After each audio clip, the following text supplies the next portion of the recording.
Oh, hebat Anda. Baik, pada pagi ini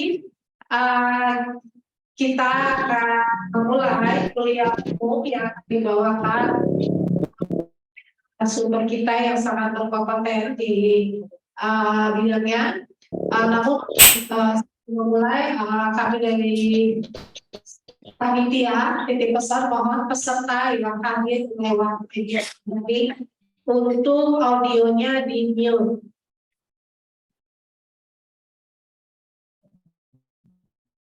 Ya, baik. Terima kasih. Saya kembalikan kepada MC.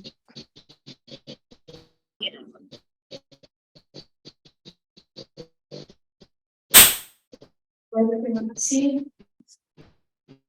Assalamualaikum warahmatullahi wabarakatuh. Shalom. Waalaikumsalam. Jom. Baik. Memborong. Rangkaian acara seminar sambutan ini akan dibawa oleh Bapak Yusuf Abuladaka SMSI selaku Dekan Fakultas Ekonomi, tapi karena beliau berhalangan jadi diwakilkan oleh Dekan 3 Fakultas Ekonomi Universitas Kristen Alta Wacana, Ibu Renya Rosari SE MSI sebagai moderator.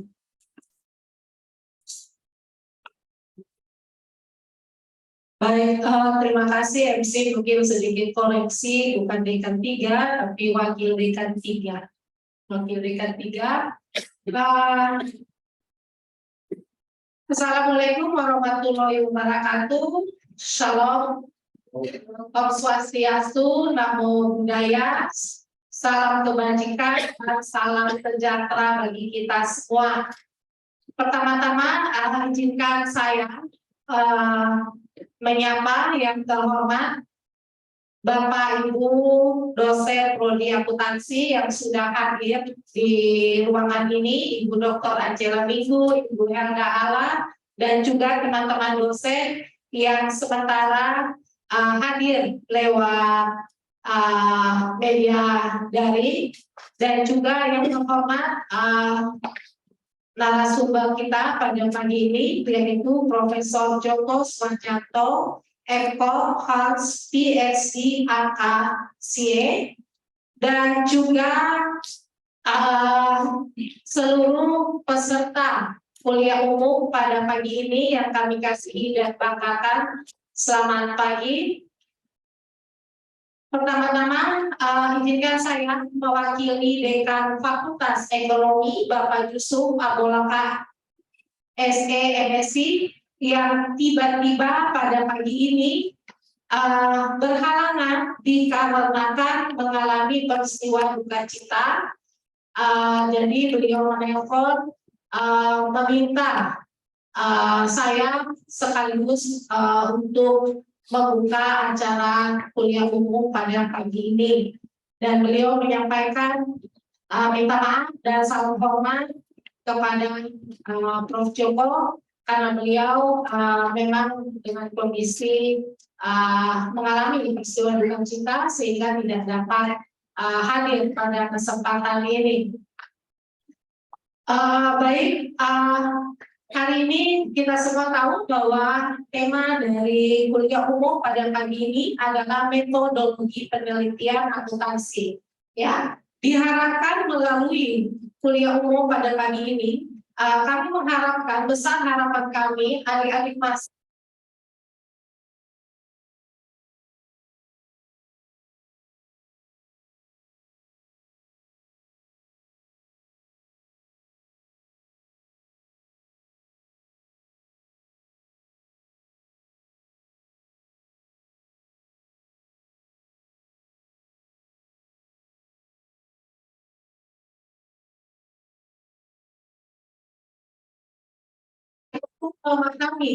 memahami metodologi penelitian, ya, khusus topiknya yaitu akuntansi dan bisnis, ya, dikarenakan ini akan menjadi satu rule yang akan kalian bawa nanti ketika menulis tugas akhir skripsi kalian sehingga tidak salah arah.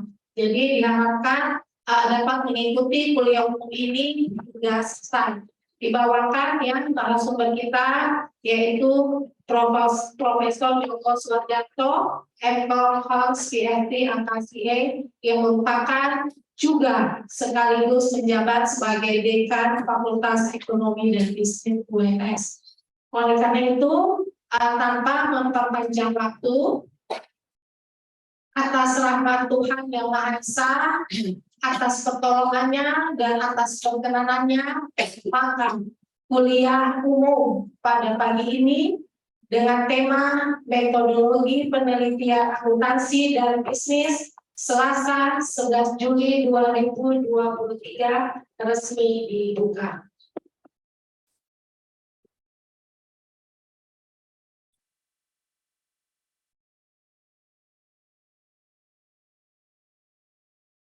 Baik, sebelum kita memulai dengan kegiatan seminar, mari kita awali dengan doa. Sebelum kita berdoa, izinkanlah saya memimpin doa ini menurut ajaran agama Katolik. Dalam nama Bapa, ya Bapa, terima kasih atas kesempatan yang diberikan sehingga kami semua dapat berkumpul di tempat ini untuk dalam rangka mengikuti kegiatan seminar. Lindungi kami ya Tuhan agar kami bisa mengikuti semua kegiatan ini dari awal hingga selesai. Semua doa dan harapan ini ya Tuhan kami satukan ke dalam tangan-Mu lewat pengantara Kristus Tuhan kami. Dalam nama Bapa,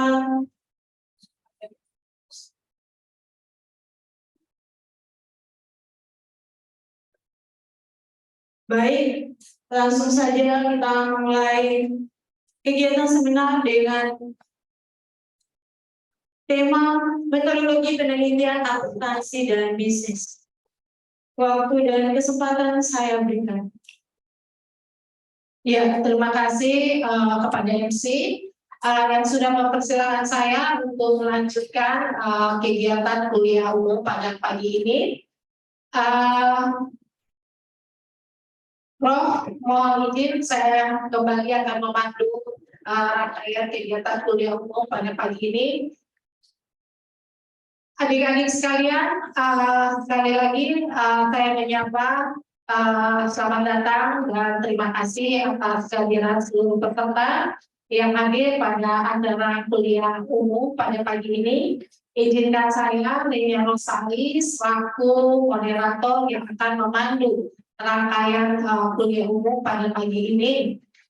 Sebelum materi dimulai, saya bisa singkat kata saya ingin memperkenalkan narasumber kita pada pagi ini, yaitu Profesor Joko Suwardanto, MPhil, PhD, AKCA. Beliau akrab kami sapa dengan nama Prof. Joko. Prof. Joko merupakan guru besar dari Fakultas Ekonomi dan Bisnis Universitas 11 Maret, Surakarta, Jawa Tengah. Saat ini beliau selain aktif mengajar, meneliti dan juga menjalankan pengabdian, beliau juga dipercayakan untuk mengemban tugas tambahan, yaitu sebagai Dekan Fakultas Ekonomi dan Bisnis pada Universitas 11 Maret. Sedikit saya memaparkan sepak terjang beliau di bidang penelitian. Saya sangat bangga di tengah kesibukan beliau, baik sebagai dosen yang aktivitas setiap hari juga ada jadwal mengajar, pengabdian, dan kegiatan lainnya, serta juga memenuhi tugas tambahannya sebagai dekan. Beliau sangat aktif dalam menulis. Tulisan beliau di bidang penelitian sudah dipublish, ya, dipublikasikan tidak saja di jurnal skala nasional, tapi yang sangat membanggakan bahwa sebagian besar tulisan beliau dalam artikel penelitian terpublish di jurnal internasional yang bereputasi dan berdampak yaitu pada Scopus Q1 maupun Q2.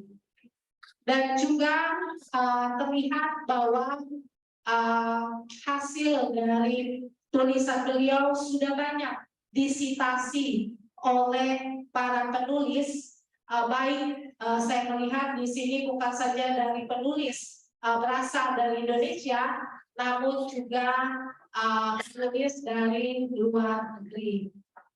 Dan mungkin sedikit informasi hubungan emosional kami Fakultas Ekonomi dengan beliau. Pertama-tama itu kami dipertemukan di dalam kegiatan akreditasi prodi akuntansi.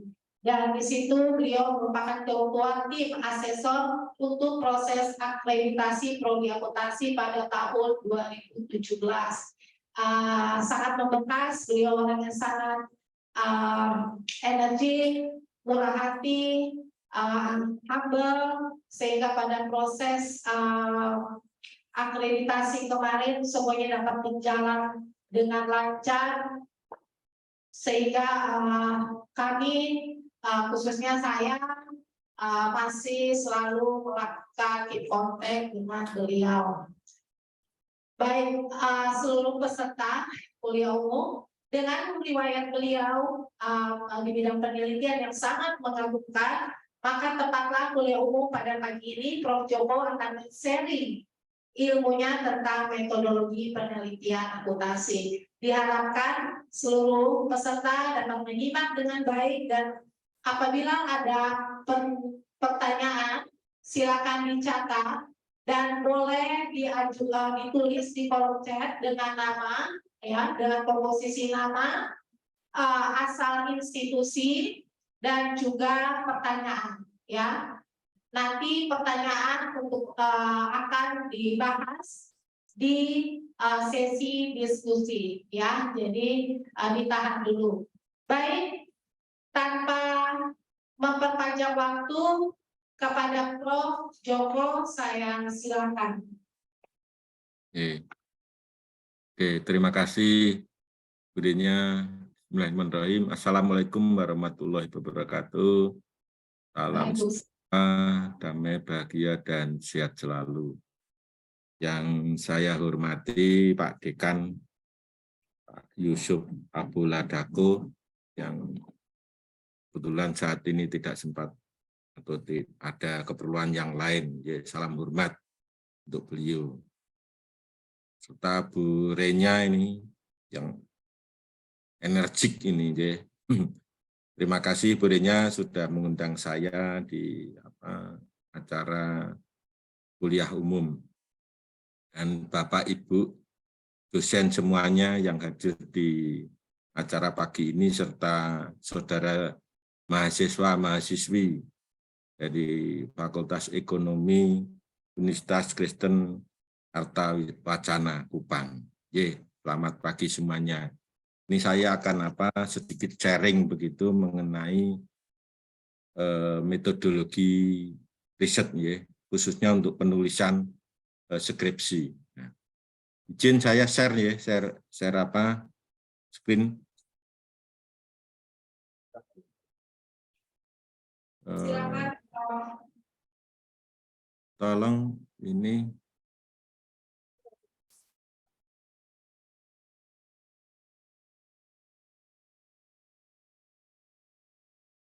Saya tolong hostnya ya, saya mau share nih. Bisa. Sudah, Prof. Bisa, Pak. Belum nih? Belum dasar. Prof sudah dijadikan co-host. Oh ya, sudah.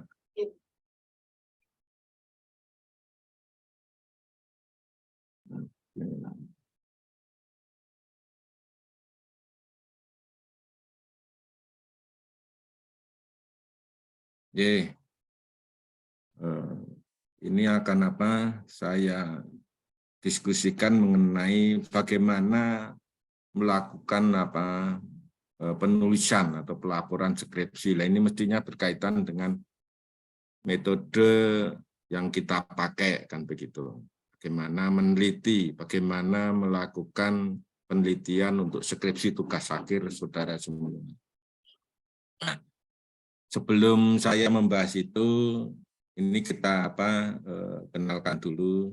Sebetulnya jenis penelitian itu kan ada penelitian seringkali disebut ada penelitian kuantitatif dan penelitian kualitatif.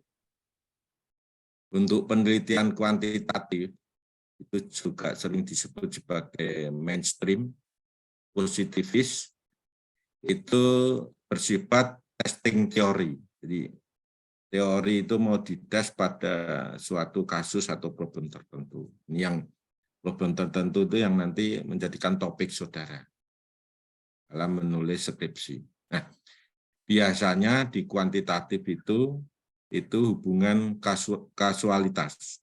Artinya ada penyebab dan ada penyebab dan akibat. Nah, ini biasanya desain penelitian kuantitatif itu seperti itu. Ini lain dengan penelitian yang bersifat kualitatif. Ini membangun teori kalau penelitian kualitatif. Ini seringkali disebut sebagai non-mainstream karena kebanyakan di penelitian akuntansi sejak dulu itu dikuasai oleh kuantitatif, maka kuantitatif ini disebut mainstream, arus utama. Nah, walaupun ada juga penelitian-penelitian selain yang kualitatif. Nah, tapi sekarang itu sudah mulai muncul banyak penelitian yang sifatnya kualitatif. Nah, oke. Jadi nanti harus kita pilih. Kita akan menggunakan penelitian kuantitatif atau kualitatif. Asumsi kita di sini nanti kita menggunakan yang kuantitatif. Ya, jadi biasanya penelitian skripsi, tesis maupun disertasi itu banyak masih yang menggunakan kuantitatif, walaupun ada juga yang menggunakan kualitatif. Mungkin nanti Bu Renya itu akan menggunakan yang mana itu kalau studi di Semarang, ya. Monggo nanti dari. Nah, jadi kita di sini akan membahas dulu yang mainstream kuantitatif. Nah, apa bedanya ini? Secara umum, tapi kan ada kualitatif dan kuantitatif. Kalau yang kuantitatif itu bersifat positivis, objektivisme. Kalau yang kualitatif ini ada dua aliran itu, interpretatif dan critical inquiry. Kalau yang positivis, yang kuantitatif itu secara umum ini menempatkan ilmu sosial seperti ilmu alam, yaitu sebagai suatu metode yang terorganisasi untuk mengkombinasikan deduktif logik dengan pengamatan empiris guna secara probabilistik menemukan atau memperoleh konfirmasi atau menguji tentang hukum sebab akibat tadi kausalitas yang bisa digunakan untuk memprediksi pola umum jalan sosial tertentu. Misalnya ini untuk menjelaskan mengenai kinerja keuangan perusahaan. Nah, itu kinerja keuangan perusahaan itu disebabkan oleh apa? Kan gitu. Nah, ini sebab akibat kausalitas. Tapi kalau yang kualitatif ini tidak sebab akibat, tapi dia akan mengamati suatu objek secara langsung sehingga dia bisa memahami dan menafsirkan bagaimana fenomena itu terjadi. Ini yang interpretatif. Jadi interpretatif akan mengamati secara langsung suatu objek untuk memahami dan menafsirkan bagaimana problem itu terjadi. Tapi kalau yang critical inquiry ini sedikit berbeda. Dia tahu bahwa itu ada problem, lalu dia ingin memperbaiki kondisi atau kehidupan atau problem tersebut. Nah ini jadi secara umum ada dua tadi, kuantitatif dan kualitatif. Kalau yang kuantitatif ini yang positivis, yang ini. Kalau yang kualitatif ada dua ini, sifatnya ini soft, ini hard. Suara saya bisa didengar ya? Bisa, Halo? Prof. Bisa ya? Bisa, Oke. Prof. Ya. Oke. Nah, sekarang yang menjadi pertanyaan, apakah suatu problem atau suatu topik itu bisa diteliti berdasarkan dua pendekatan tadi? Nah, itu sebetulnya bisa. Misalnya disclosure gitu ya. Disclosure itu bisa didekati atau pengungkapan itu bisa didekati dengan penelitian kuantitatif atau penelitian kualitatif. Hanya caranya yang berbeda. Gitu. Kalau ini kuantitatif, maka caranya itu secara kuantitatif itu kan tadi sebab akibat. Lalu ngambilnya karena kuantitatif ini harus ada populasinya, ada sampelnya, statistikalnya bagaimana. Tapi kalau yang kualitatif itu dia langsung mengamati ke suatu perusahaan, tidak ke seluruh populasi. Jadi kalau yang kuantitatif itu secara umum untuk generalisasi, tapi kalau yang kualitatif itu hanya pada satu perusahaan atau beberapa perusahaan, diamati secara mendalam. Jadi misalnya disclosure itu akan tadi kalau kuantitatif kan hubungan sebab akibat.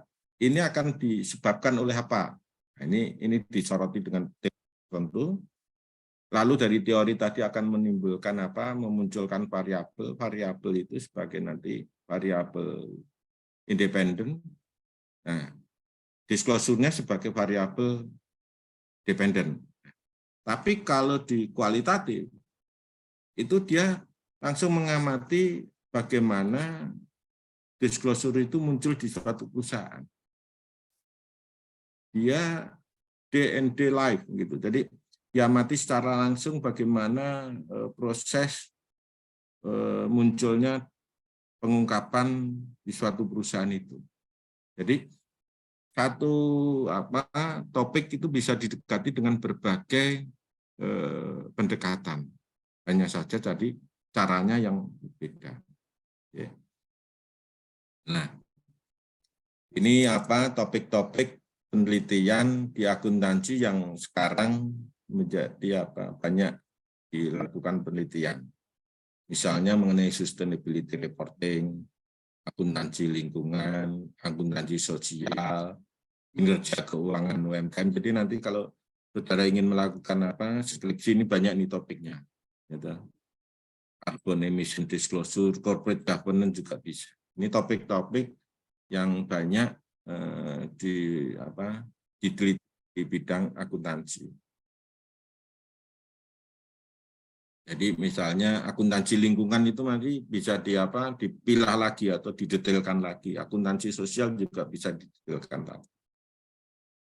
Oke, nah biasanya struktur skripsi atau tugas akhir untuk yang kuantitatif itu ada secara umum ada 5 bab.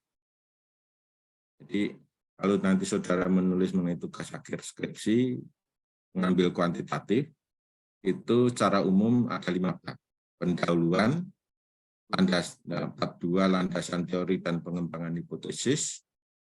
Lalu bab 3 mengenai metode penelitian. Jadi metode penelitian berkaitan dengan apa yang saudara lakukan.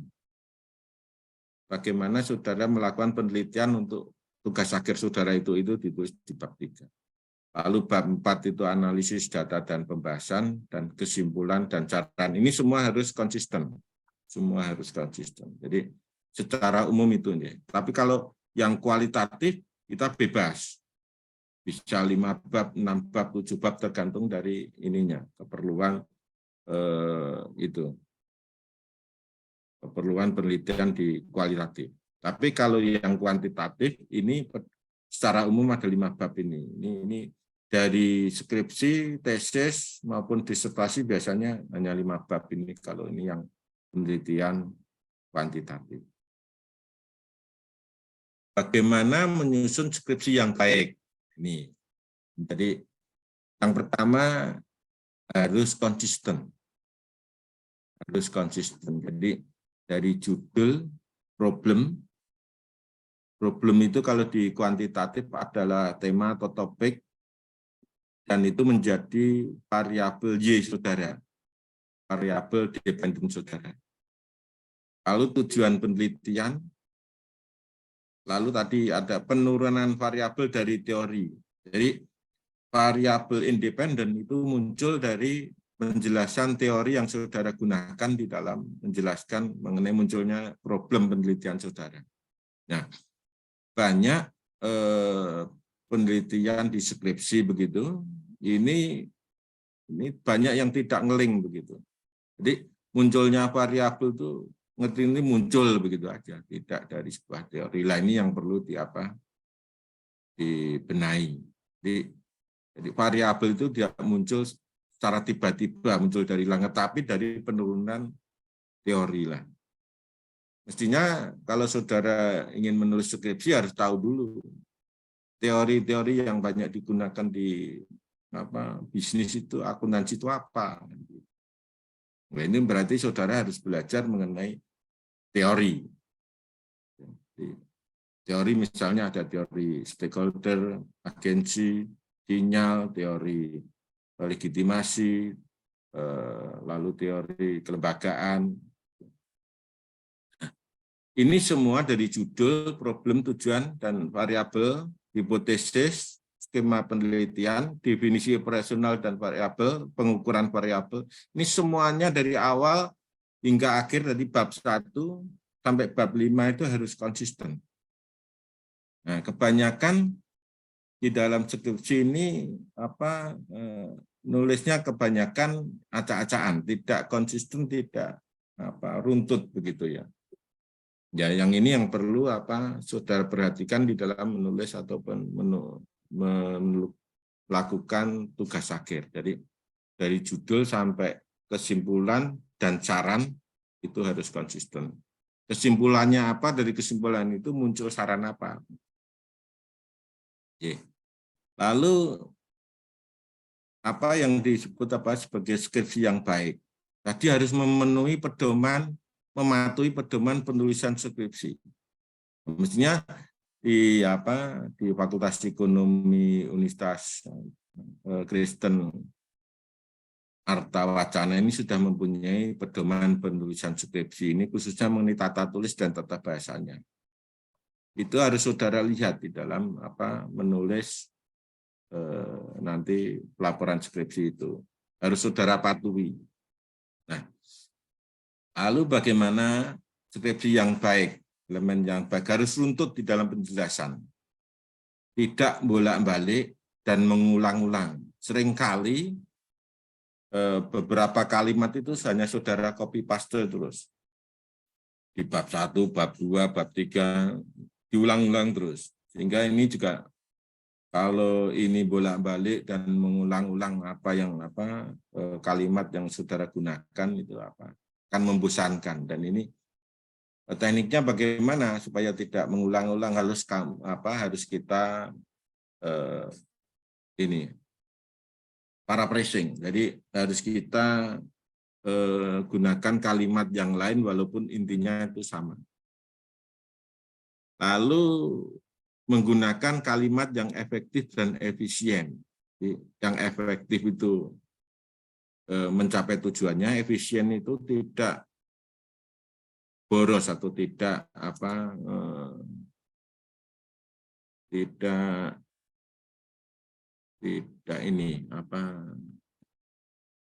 banyak menggunakan kata-kata yang sebetulnya itu kalau diringkas kalimat itu sama intinya kan begitu. Ya, kita harus menggunakan kalimat yang efektif dan efisien.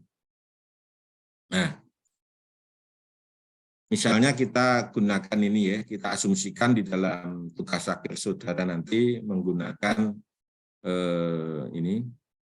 penelitian kuantitatif. Jadi tadi penelitian kuantitatif itu kausalitas, X berpengaruh terhadap Y, Y-nya tadi problem, lalu X-nya tadi adalah turunan dari teori. Jadi variabel independen itu muncul dari penjelasan teori terhadap problem. Lalu teori harus menjelaskan munculnya problem. Jadi munculnya variabel X itu harus jelas, tidak mengambil atau turun secara tiba-tiba. Nah, kalau di penelitian kuantitatif tadi variabel X atau Y itu harus bisa diangkakan, harus bisa dikuantitatifkan, karena angka ini nanti yang akan diolah di dalam analisis statistical tool, alat statistik. Jadi semua variabel harus bisa diangkakan, dan angka itu harus mencerminkan variabel yang saudara gunakan. Jadi ini pentingnya nanti berarti variabel definisi operasional dan measurement itu harus konsisten. Dan ini akan memunculkan angka yang bisa mengukur dari variabel yang saudara munculkan. Oke. Nah, bagaimana menyusun skripsi yang baik? Ini coba kita lihat ini ya. Ini saya stop dulu, saya ganti dengan yang ini.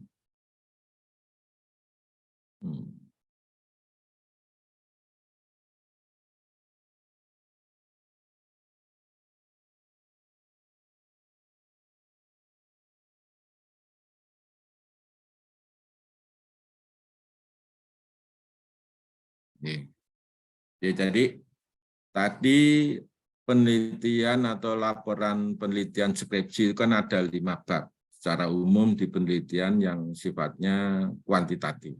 Nah, bab 1 itu mengenai pendahuluan. Nah, di dalam pendahuluan itu harus apa saja yang harus diungkapkan. Jadi ini yang harus saudara perhatikan. Jadi topik utama saudara apa? Jadi saudara ingin meneliti mengenai apa? Itu harus jelas dulu.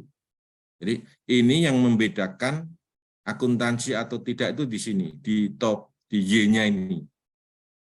Jadi Y-nya ini memang benar-benar harus di bidang akuntansi. Jadi tidak boleh Y-nya ini yang misalnya SDM ataupun makro ini bukan akuntansi.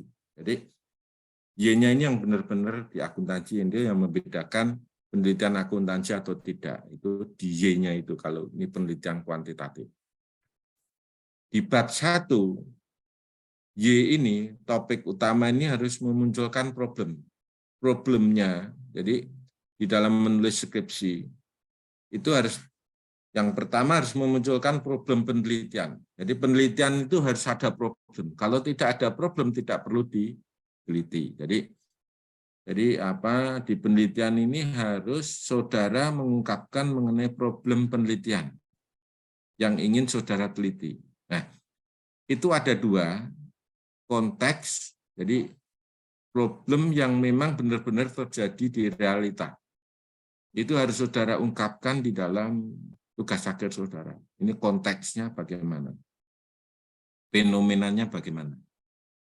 Lalu mengapa problem tersebut penting untuk diteliti ini dalam hubungannya dengan akuntansi? Ini kontennya. Jadi untuk di bab 1 ini penting nih. Jadi entry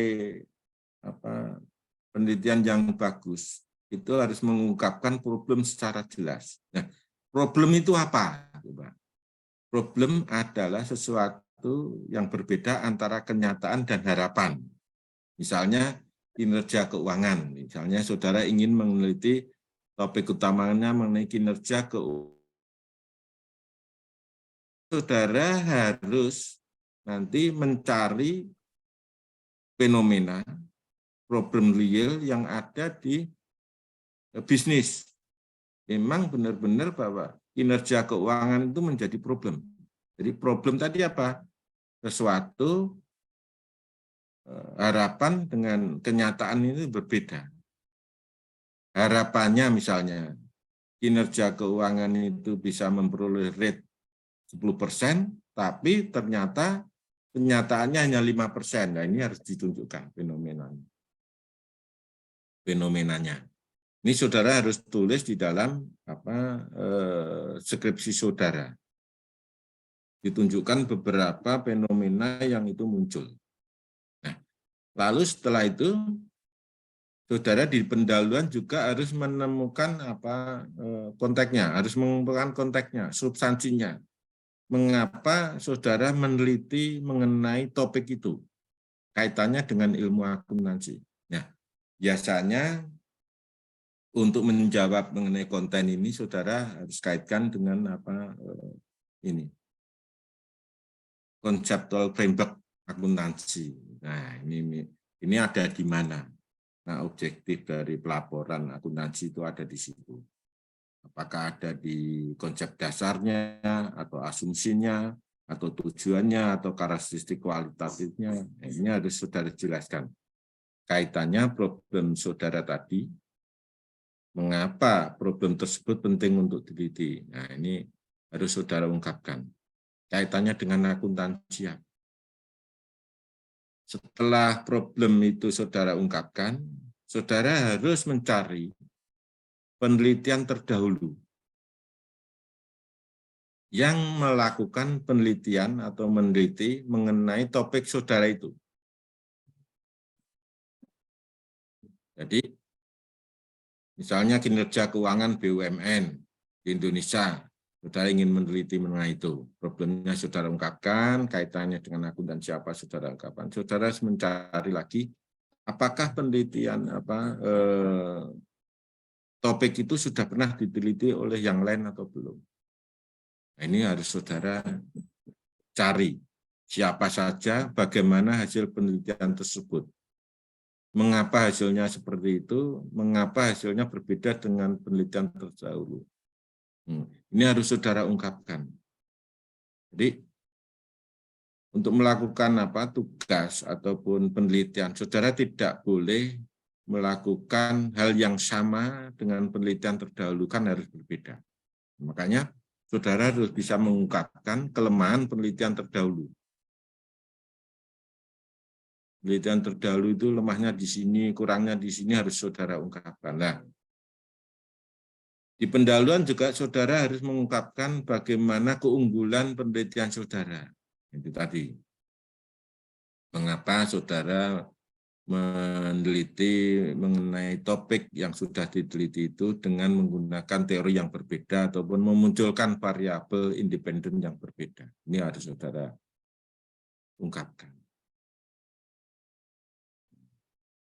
Di pendahuluan juga saudara harus mengungkapkan mengenai beda dengan poin 3 penelitian. Jadi penelitian saudara bedanya apa dengan penelitian terdahulu?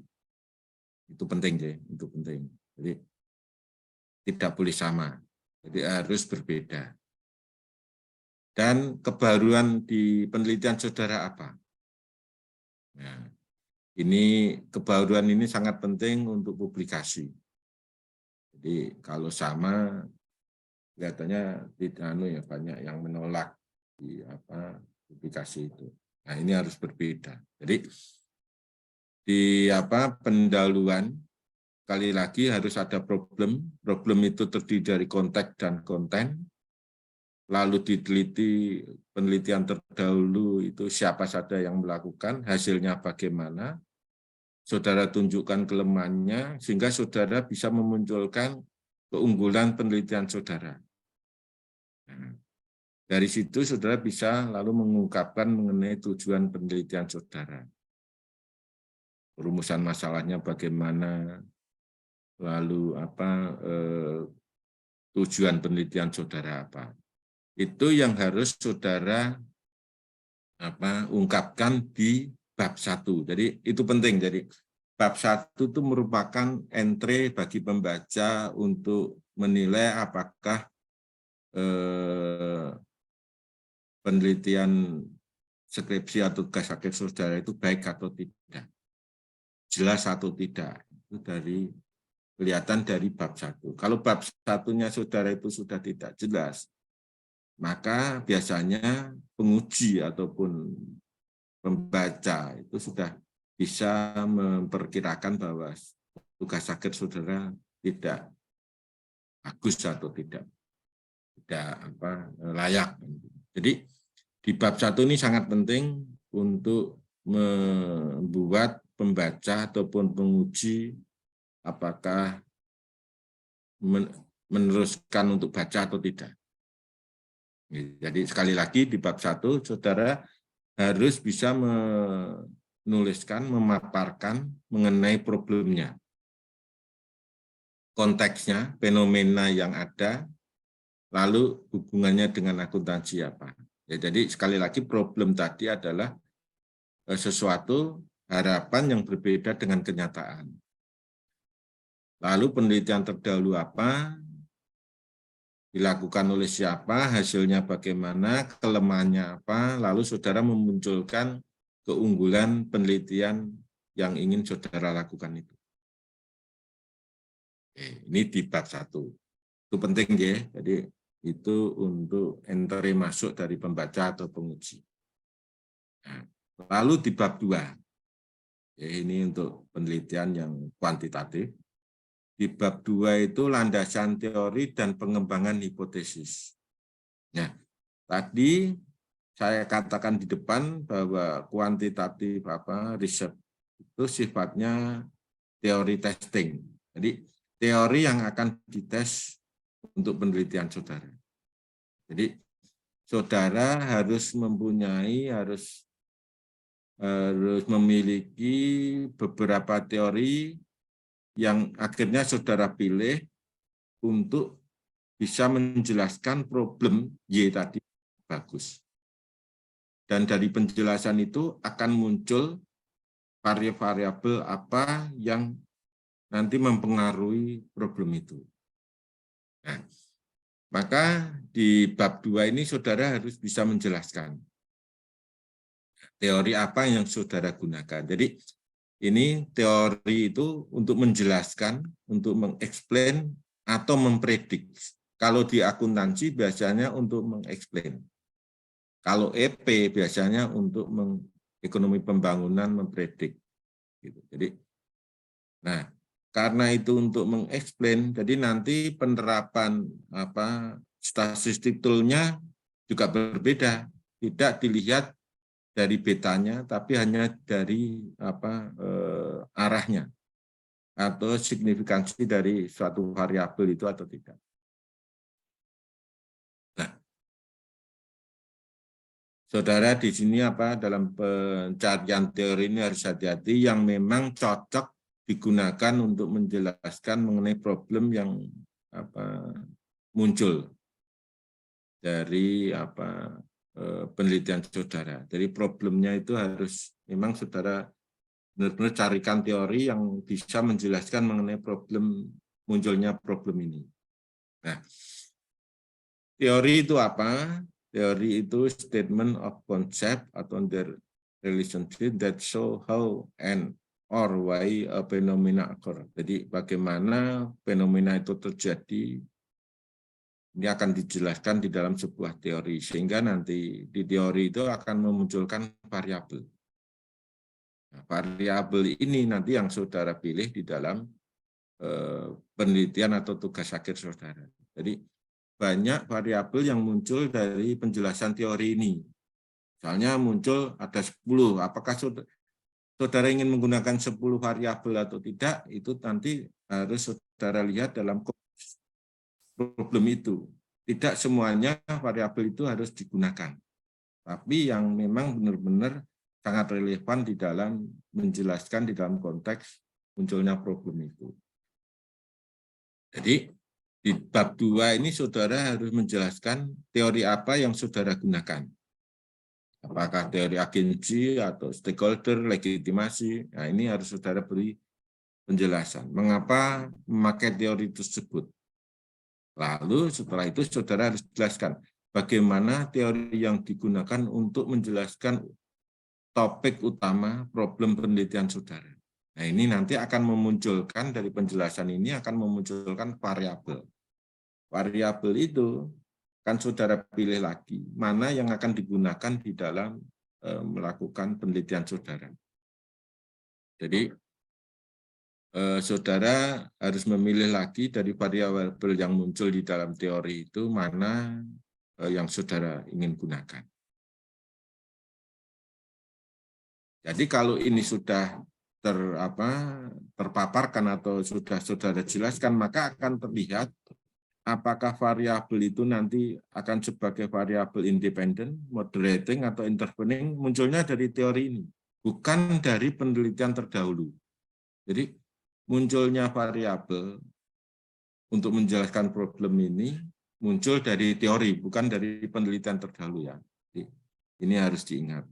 Kebanyakan ini skripsi itu hanya menjelaskan tidak teorinya, tapi hanya definisinya. Ngerti-ngerti terus muncul variabel. Nah, ini yang membingungkan pembaca. Atau kalau itu saudara nanti skripsi atau tugas akhir saudara ingin saudara publikasi, nah ini yang banyak ditolak. Karena tidak memunculkan secara jelas variabel independen saudara dari sebuah teori. Lalu dari variabel yang saudara pilih tadi, saudara harus mengembangkan hipotesis yang ingin saudara lakukan tes. Jadi misalnya tadi muncul 10 variabel dari sebuah teori, stakeholder katakanlah. Muncul 10 variabel dan setelah saudara amati, oh ini hanya 6 ini yang berkaitan erat dengan problem munculnya ini problem saudara itu tadi. Nah, dari 6 itu saudara harus buat hipotesis. Nah, hipotesis ini harus dijelaskan secara tersendiri, satu per satu, tidak boleh bareng. Banyakan juga saya lihat di skripsi itu hipotesis 1 sampai 6 dirobel gitu. 1, 2, 3 ini enggak. Yang baik adalah setiap hipotesis itu harus di-state tersendiri, dijelaskan tersendiri. Lah itu bagaimana untuk menjelaskannya? Ini biasanya di dalam membangun hipotesis itu harus ada penjelasan logis, theoretical variable independent X terhadap variabel Y. X1 terhadap Y. Penjelasan teoritisnya bagaimana? Variabelnya, bukan teori ini. Jadi tadi dari teori akan munculkan variabel, dari variabel ini akan dihipotesiskan.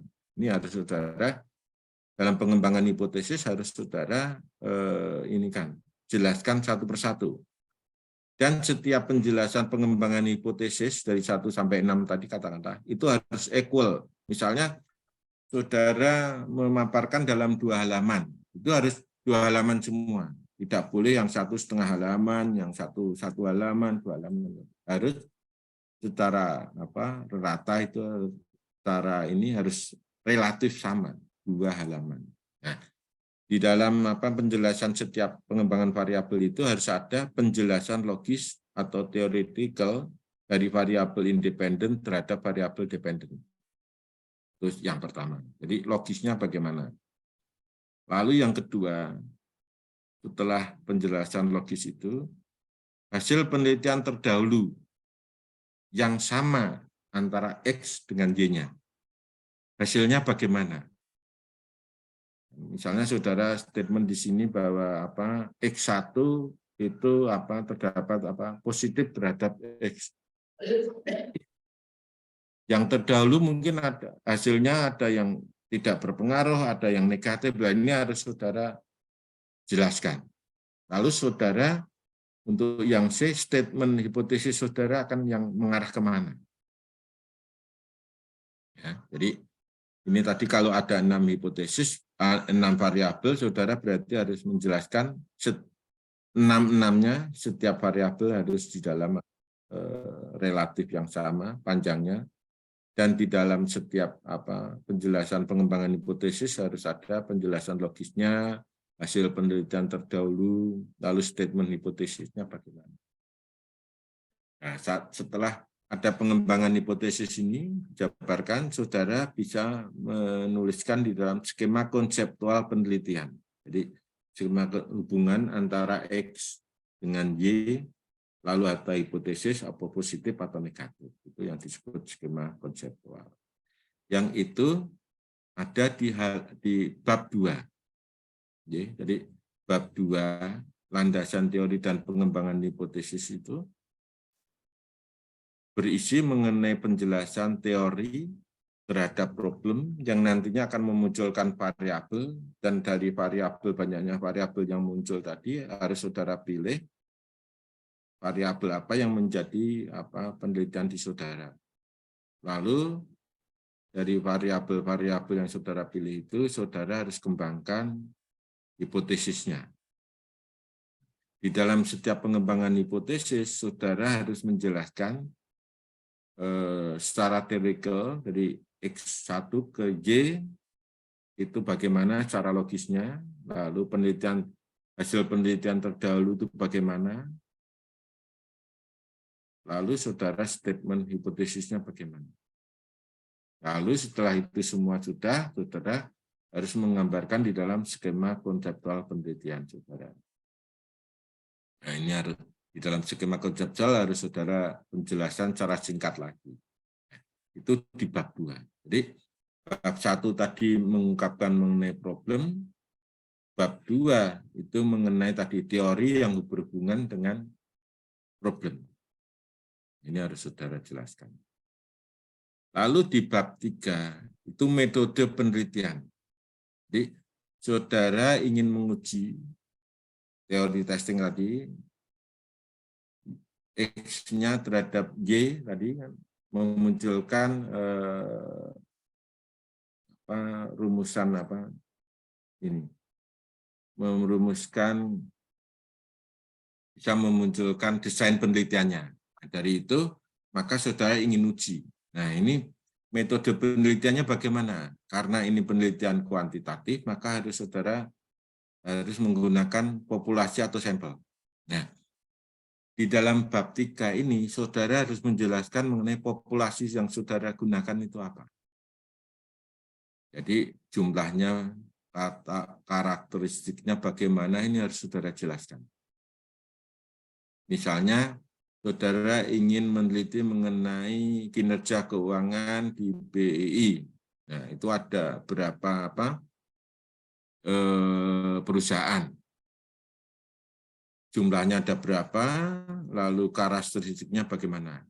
Ada yang manufaktur, jasa, nah itu harus saudara ungkapkan. Nah, saudara mungkin tidak mengambil seluruhnya, ambil sampel. Nah, ini di dalam pengambilan sampel yang baik adalah yang mewakili populasi. Jadi saudara harus bisa menjelaskan sampel frame-nya bagaimana, frame sampelnya. Karakteristik ini harus hampir relatif sama dengan populasinya. Lalu berapa sampel size yang bisa digunakan? Ini harus saudara hitung juga dari populasinya. Ini biasanya menggunakan Slovin itu ya, rumus Slovin. Ini harus saudara jelaskan. Dari populasi misalnya 1000, saudara minimal harus bisa ngambil sampel berapa. Ini harus saudara jelaskan. Lalu sampel desainnya, cara pengambilan sampelnya bagaimana? Apakah dengan proportif atau dengan non-probabilitas atau probabilitas, ya ini harus saudara jelaskan. Sehingga sampel yang saudara gunakan di dalam penelitian saudara itu nanti akan mewakili populasinya. Setelah sampel ini saudara jelaskan, maka saudara harus menjelaskan mengenai definisi operasional dan pengukuran variabel dari setiap variabel yang saudara gunakan. Ada Y, X-nya berapa tadi, yang muncul dari teori. Ini harus saudara definisikan secara operasional, agar bisa diangkakan. Akhirnya bisa diukur variabel. Dari itu, setelah menjelaskan mengenai populasi, sampel, definisi operasional, nah pengukuran ini semuanya harus konsisten ya. Harus konsisten. Lalu saudara bisa memunculkan model penelitian saudara, persamaan statistiknya bagaimana. Mungkin saudara menggunakan regresi atau t-test atau ANOVA, itu nanti tergantung dari penjelasan dari teori memunculkan variabel yang menjelaskan mengenai problem itu. Dari situ bisa disimpan di persamaan statistiknya. Jadi ini yang penting di bab 3 harus ada populasinya, sampel, definisi operasional, dan pengukuran variabel. Lalu model penelitiannya bagaimana. Lalu di bab 3 juga harus apakah cara menerima maupun menolak hipotesis. Ini harus diungkapkan bagaimana hipotesis itu diterima atau ditolak. Nah, lalu setelah di bab 3, nah ini biasanya di sampai bab 3 itu kan merupakan proposal saudara. Nah, lalu di bab 4 ini saudara setelah proposal saudara selesai, maka saudara akan menganalisis dan membahas. Nah, di dalam bab 4 ini data analisis dan pembahasan ini yang perlu saudara ungkapkan mengenai statistik deskriptif dari variabel-variabel saudara. Lalu setelah saudara menjelaskan mengenai statistik deskriptif, saudara harus mengungkapkan mengenai hasil olah data dengan alat statistik yang saudara gunakan. Misalnya regresi. Nah, di regresi, setelah saudara mengolah data menggunakan regresi, akan ada hasil dari olah data. Harus saudara jelaskan ini, goodness of it dari regresi bergandanya bagaimana. Apakah model regresi yang saudara gunakan dengan menggunakan pengolahan data itu fit atau tidak? Ini harus saudara jelaskan. Kalau tidak fit, apakah boleh digunakan atau tidak? Nah, harus saudara cari sampai model regresi yang saudara gunakan itu fit. Lalu setelah itu saudara akan membahas setiap tadi hipotesis. Misalnya tadi akan muncul 6 gitu ya. Nah, 6 hipotesis. Nah, setiap hipotesis ini akan saudara bahas. Nah, di dalam pembahasan ini saudara apa yang harus saudara lakukan adalah pernyataan singkat hasil olah data. Jadi bagaimana kesimpulan dari olah datanya. Lalu saudara harus jelaskan apakah hipotesis itu diterima atau ditolak. Nah, ini harus saudara jelaskan. Penjelasan logisnya bagaimana? Pendapat peneliti bagaimana? Data-data saudara harus ungkapkan lagi. Jadi di dalam bab 4 ini saudara harus menggunakan teori, penelitian terdahulu, lalu data-datanya harus saudara ungkapkan lagi untuk membahas mengenai hasil yang didapat dari pengolahan data itu. Nah, di bab 4 ini kesempatan penulis untuk bisa memasukkan pendapat saudara. Ini di bab 4 ini. Jadi, di bab 4 ini penting, saudara harus mengungkapkan teori, harus mengungkapkan hasil penelitian terdahulu, datanya bagaimana harus saudara ungkapkan lagi di bab 4 itu. Nah, lalu di bab 5 setelah tadi dibahas hasil olah datanya bagaimana, maka di bab 5 muncul kesimpulan dan saran. Kesimpulannya harus menjawab tujuan penelitian di bab 1 tadi. Jadi kesimpulan harus menjawab tujuan penelitian dan tidak boleh memasukkan hasil olah datanya. Tidak boleh angka-angka, tapi kesimpulannya bagaimana.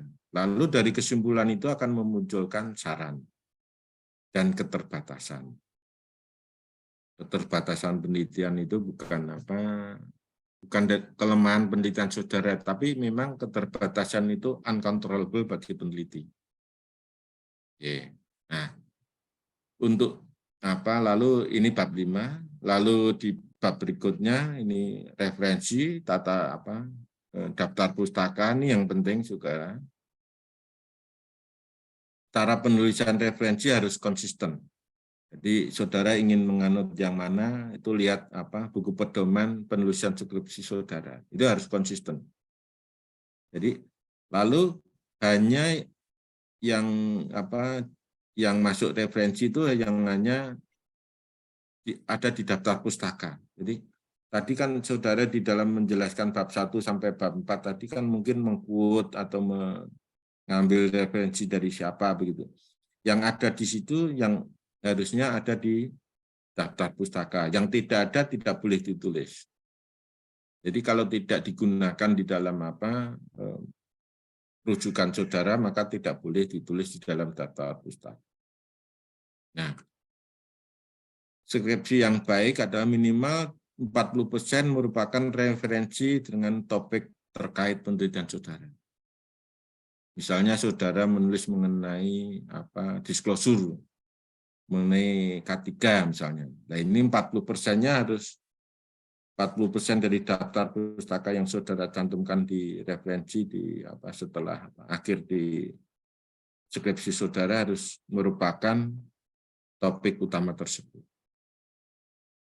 Nah, lalu di referensi itu hanya memasukkan jurnal-jurnal yang berkualitas. Gitu. Jadi jurnal internasional reputasi atau jurnal top di bidangnya dan jurnal terakreditasi jurnal terakreditasi itu minimal Cinta 2, Cinta 3, 4 itu tidak ya. Jadi minimal di Cinta 2 kalau ingin menulis yang baik.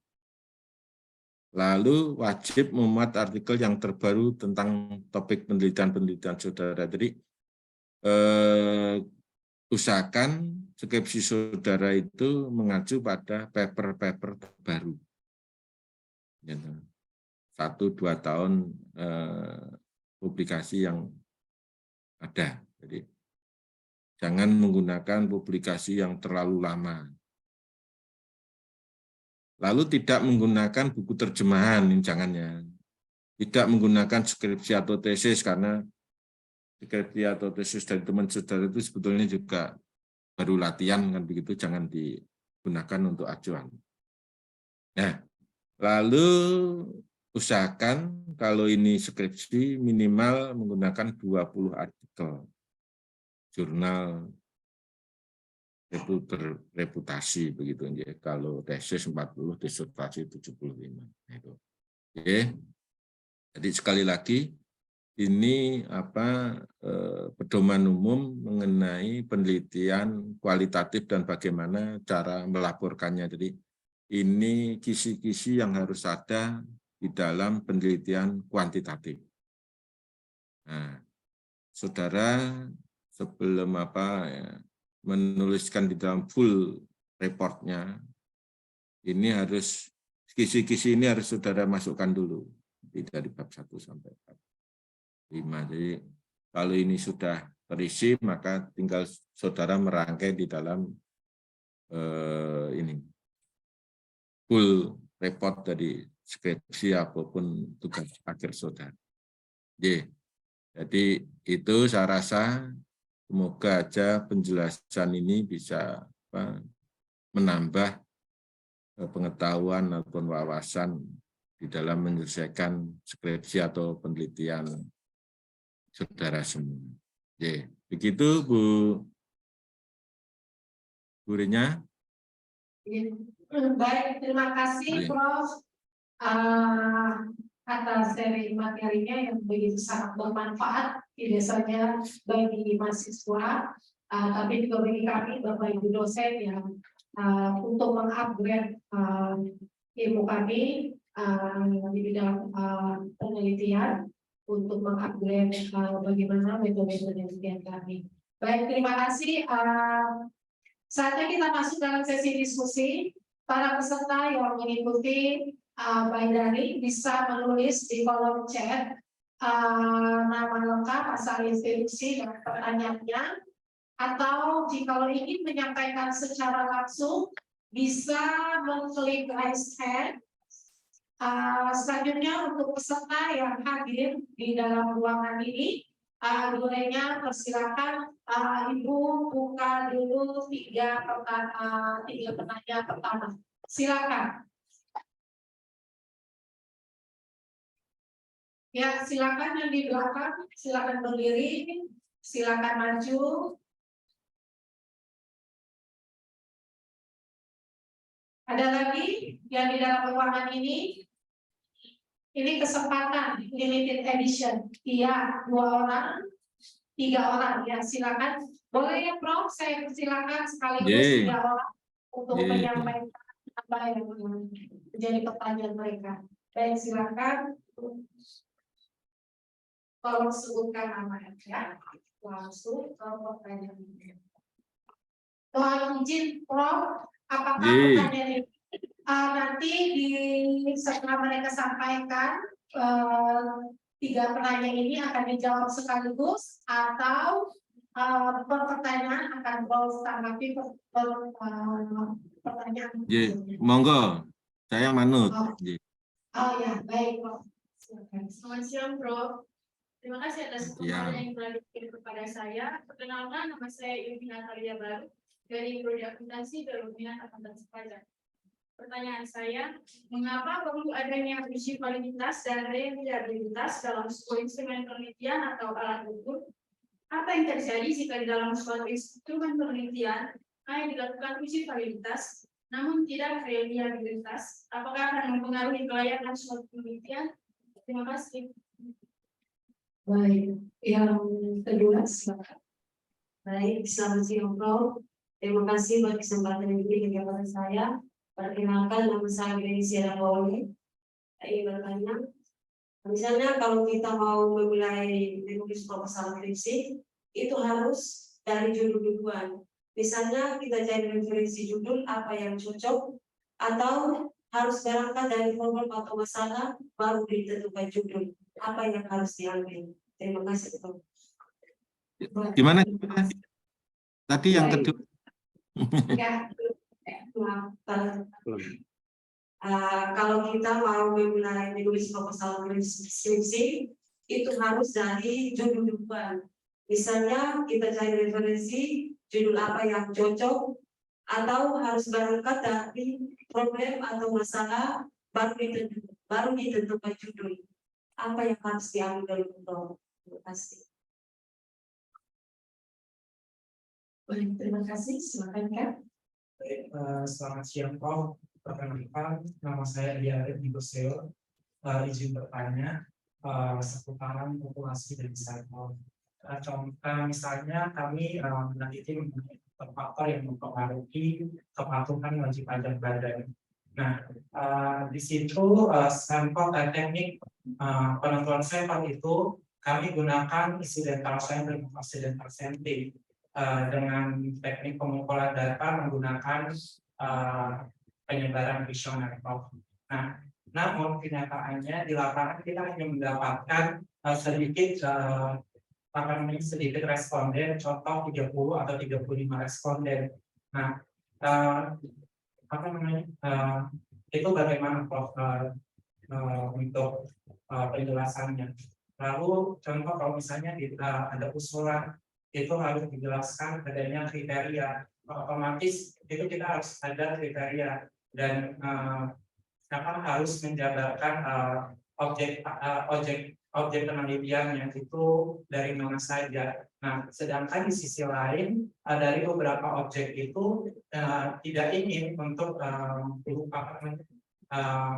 memberitahukan identitas dari objek tersebut. Mohon penjelasannya. Terima kasih. Baik, terima kasih Kak Delia. Prof, terdapat 3 pertanyaan Prof. Yang pertama terkait pengujian validitas dan reliabilitas, dan apabila salah satunya misalnya valid dan satunya tidak reliabilitas, jadi apakah bagaimana solusinya dan apakah solusi tersebut dikatakan valid? Lalu yang kedua, pertanyaan yang kedua terkait awal kita menulis, apakah pertama ditentukan judul dahulu atau temukan permasalahan baru bisa menentukan judul. Yang terakhir terkait tentang penentuan sampling, terkait identitas sampling dan juga kriteria sampel apabila tidak memenuhi. Mungkin itu garis besar tadi yang disampaikan oleh terima kasih. Terima kasih Bu Renya. Tadi pertanyaan pertama tadi mengenai validitas dan realitas. Ya. Kita harus tahu bahwa jenis data itu kan ada dua, primer dan sekunder.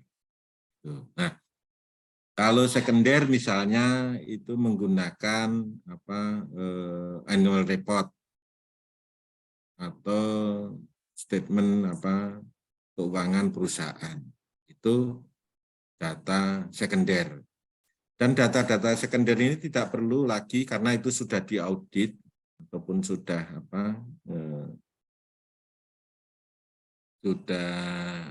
dilakukan verifikasi oleh suatu lembaga, maka data-data sekunder ini tidak perlu diuji validitas dan realitasnya. Yang perlu saudara lakukan untuk uji itu adalah pada saat saudara melakukan kuesioner. Kuesioner di mana data itu merupakan data primer.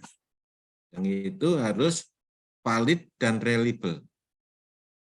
Jadi kalau saudara menggunakan kuesioner, jadi kuesioner itu kan saudara harus munculkan dari kuesionernya tentang apa, dan itu harus berdasarkan teori juga loh ya. Tidak boleh saudara menyusun kuesioner itu sembarangan. Jadi ini juga harus berdasarkan teori apa begitu. Nah, dari teori itu akan memunculkan berarti kalau begitu yang ditanyakan mengenai ini. Nah, yang itu nanti di dalam mendapatkan data primer itu saudara harus tes dulu apakah pertanyaan ini atau valid atau reliable atau tidak, atau ini mananya ganda atau tidak gitu. Kalau kuesioner itu harus semua orang yang membaca itu harus satu makna. Nah, itu perlu diuji mengenai validitas dan realitas. Nah, itu ya. Jadi tidak semua data itu harus saudara tes mengenai validitas dan realitas. Nah, itu hanya untuk yang kuesioner. Kuesioner itu muncul dari sebuah konsep yang itu akan ditanyakan ke responden. Dan itu harus saudara tes dulu sebelum saudara sebarkan ke banyak responden. Lalu yang kedua tadi tanya mengenai problem dulu atau judul dulu. Gitu. Nah, mestinya saudara di dalam melakukan ini akan menulis skripsi itu harus menemukan problemnya dulu. Harus menemukan problemnya itu, jangan judulnya dulu, kan gitu kan. Problem tadi, apakah memang problem itu ada atau tidak? Saudara cari dulu datanya. Jangan-jangan saudara berpikiran itu problem, tapi ternyata bukan problem, gitu kan. Tadi problem adalah harapan dan kenyataan itu berbeda. Nah, ini saudara harus buktikan dulu apakah itu memang problem atau tidak.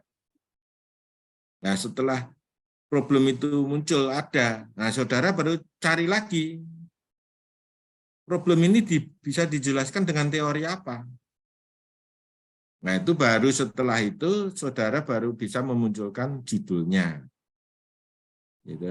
Buat judul yang menarik kan gitu. Jangan saudara membuat judul dulu, karena itu nanti dari mungkin kalau saudara membuat judul dulu, jangan-jangan problemnya tidak ada, memang tidak muncul, atau teorinya mungkin tidak pas. Jadi saudara harus mencari problemnya dulu. Problem penelitian di bidang akuntansi, kalau ini mahasiswa akuntansi jangan bidang yang lain. Lalu tadi yang pertanyaan ketika mengenai responden yang sedikit begitu, memang respon rate untuk jawaban kuesioner ini memang hanya sekitar 10-15%. Nah, itu mestinya saudara harus perbanyak penyebarannya. Jadi memang begitu sifatnya kalau itu respon rate kuesioner. Jadi itu kalau 35%, 30% itu sudah tergolong banyak itu ya meresponnya. Jadi itu. Jadi saudara harus memperbanyak lagi responden mengenai kuesioner itu sehingga saudara bisa mengolah datanya yang harus memenuhi standar minimal berapa data yang bisa diolah melalui alat statistik. Begitu Bu Renya. Terima kasih, Prof. Baik, waktu kita masih panjang ya. Di sini sesuai di jadwal bahwa diskusi kita diberikan waktu 30 menit. Bagi adik-adik yang masih ingin bertanya, silakan sama Ibu Reni persilakan. Mungkin bagi peserta yang melalui webinar yang ingin bertanya, silakan menuliskan pertanyaannya di menu chat atau bisa mengklik raise hand sehingga saya bisa persilakan secara langsung untuk menyampaikan pertanyaan. Yang di dalam ruangan, ya silakan majukan. Ada lagi? Masih diberikan 3 peserta, ya. Pada semangat semua nih Prof, karena memang ini untuk penulisan skripsi pergumulan yang berat bagi anak-anak dan untuk penulisan karya ilmiah juga pergumulan juga bagi kami Bapak Ibu dosen. Baik, mungkin dari teman-teman dosen ada yang ingin bertanya, Ibu Dr. Angela? Ya, baik. Nanti akan dari teman kerja Ibu Dr. Angela untuk akan memberikan pertanyaan. Baik, yang pertama saya persilakan kembali sama seperti sebelumnya, Prof. Saya mempersilakan ketiga penanya untuk menyampaikan terlebih dahulu pertanyaannya. Tapi setelah itu sekaligus Prof akan menanggapi sekaligus. Baik, silakan Lawan. Yang pertama silakan perkenalkan namanya, sebutkan apa yang dia lakukan. Baik, salam kita semua, salam Prof. Saya Nyoba Bel, mahasiswa prodi akuntansi dalam minat keuangan. Di sini saya mau bertanya, bagaimana jika dalam suatu penelitian kuantitatif variabel Y-nya ada 2 dan variabel X-nya 1, dan teknik analisis data apa yang kira-kira bisa digunakan untuk menganalisis penelitian tersebut? Terima kasih, Prof. Variabel Y-nya ada 2.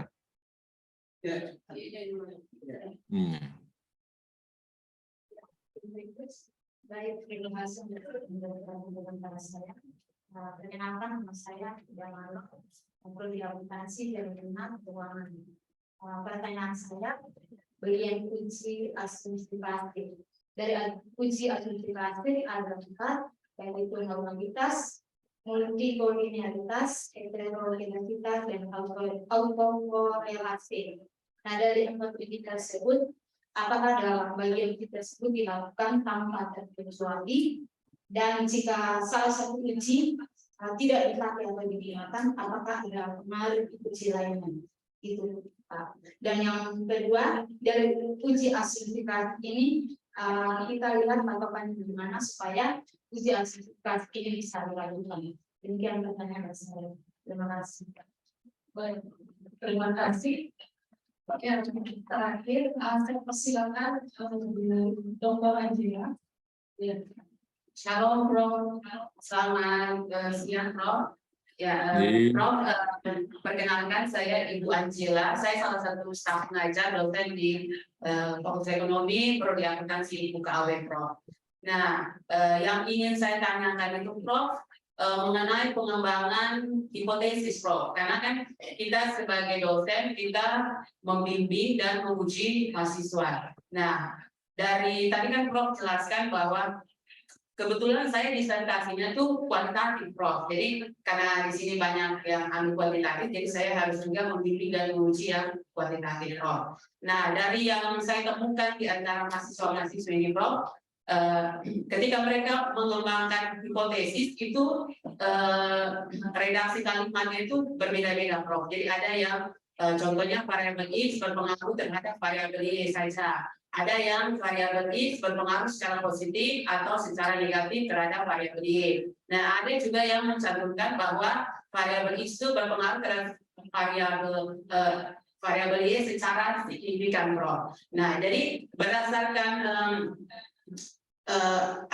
rumusan hipotesis tersebut, Prof. Nah, nanti ketika mereka uji, Prof, mereka uji hipotesis terus hasilnya di bab 4 itu jadinya ada yang mengatakan, Prof, gitu, ada yang mengatakan seperti Prof tadi jelaskan kan bisa dilihat dari tes kan, Prof, dari dihitung dengan T-tabel. Nah, ada juga dilihat dari tingkat signifikansi atau p-value-nya, Prof. Nah, dan ada beberapa mahasiswa yang mencantumkan bahwa dia berpengaruh tetapi tidak signifikan, Prof. Padahal dia punya rumusan hipotesis harusnya dia berpengaruh atau tidak berpengaruh gitu, Prof. Jadi ada yang mengatakan berpengaruh terus tidak signifikan. Padahal kalau kita tahu bahwa berpengaruh berarti dia harusnya signifikan. Gitu, level signifikansinya harus lebih kecil dari 0,05, Prof. Gitu. Jadi ada yang, maksudnya ini menjadi diskusi antara dosen juga, Prof. Jadi dosen ada yang berpikir bahwa dia signifikan, berarti dia berpengaruh. Ada yang mengatakan bahwa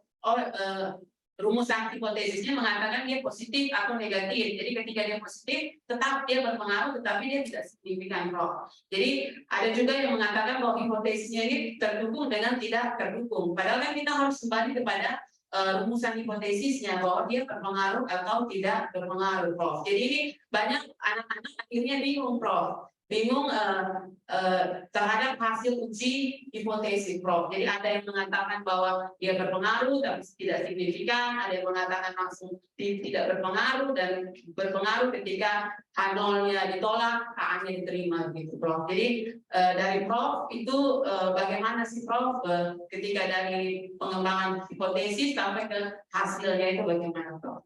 Terima kasih. Terima kasih, Ibu Angela. Baik, Prof, terdapat 3 pertanyaan di sini. Saya catat bahwa yang menjadi poin dalam pertanyaan pertama terkait penelitian kuantitatif apabila variabelnya variabel G-nya itu 2. Jadi yang pada umumnya itu biasanya variabel Y-nya 1 dan variabel X-nya bisa 1 atau lebih dari 1. Nah, juga yang menjadi pertanyaannya menggunakan teknik analisis data seperti apa. Lalu yang pertanyaan yang kedua terkait uji asumsi klasik secara utuh, Prof. Apakah harus dilakukan secara utuh atau hanya beberapa dari keempat yang ada di dalam uji asumsi klasik tersebut? Syarat yang dilakukan untuk dilakukan penelitian perlunya dilakukan uji asumsi klasik itu seperti apa? Lalu yang terakhir dari Ibu Dokter menyampaikan terkait pengembangan hipotesis yang memang menjadi pembicaraan kami, Prof, karena memang belum satu hati terkait arah pengembangan hipotesis dan arah hipotesis disesuaikan dengan pada saat hasil penelitian. Jadi mungkin dari ketiga pertanyaan ini saya persilakan Prof untuk terima kasih. Untuk pertanyaan pertama tadi mengenai variabelnya ada 2, Y-nya. Wah, ini tidak umum ini, ya tidak umum. Itu variabel apa itu tadi ya? Y-nya kok bisa muncul 2 itu? Apakah semuanya itu problem di akuntansi? Atau jangan-jangan saudara di dalam men-state begitu merumuskan ini juga ada kerancuan, kok sehingga muncul dependennya jarang sekali. Nah, kalau misalnya ada, saudara baca bukunya Hare and Tatum itu ada berbagai teknis kalau Y-nya 2 akan menggunakan toolnya ini. Kalau 1 regresi. Kalau misalnya itu nanti modelnya seperti ini, gunakan ini begitu. Baca bukunya Hare and Tatum. Jadi yang 2 ini tidak umum ya. Tidak umum. untuk skripsi, untuk penelitian tesis itu masih belum biasanya tidak sampai itu. Jadi namanya skripsi itu masih ini aja lah, yang sederhana saja. Jangan menggunakan misalnya juga bagaimana kalau menggunakan 3 atau 4 teori begitu kan juga. Saudara, satu dependent variable, satu teori kalau bisa menggunakan atau menjelaskan dengan baik itu sudah bagus. Sudah sangat bagus. Jadi ya, coba diteliti lagi apakah memang benar-benar saudara itu Y-nya ada 2. Jangan-jangan hanya 1. Kemarin juga ada mahasiswa saya itu juga ngajukan, Prof ini Y-nya 2, coba teorinya gimana dulu. Ternyata hanya 1. Gitu. Jadi tolong itu diteliti lagi. Kalaupun itu misalnya nanti memunculkan 2, tapi ini jarang ya, sangat jarang. Tolong nanti baca bukunya Hare and Tatum mengenai alat analisis multivariate. Jadi di situ akan diformulasikan atau dirumuskan kalau ini Y-nya 2 akan menggunakan alat statistik ini. Kalau ini begini akan menggunakan ini, gitu ada di. Ya, jadi tolong Mbak siapa tadi itu tolong dibaca lagi, dicermati lagi apakah 2 atau tidak. Ini sangat jarang muncul.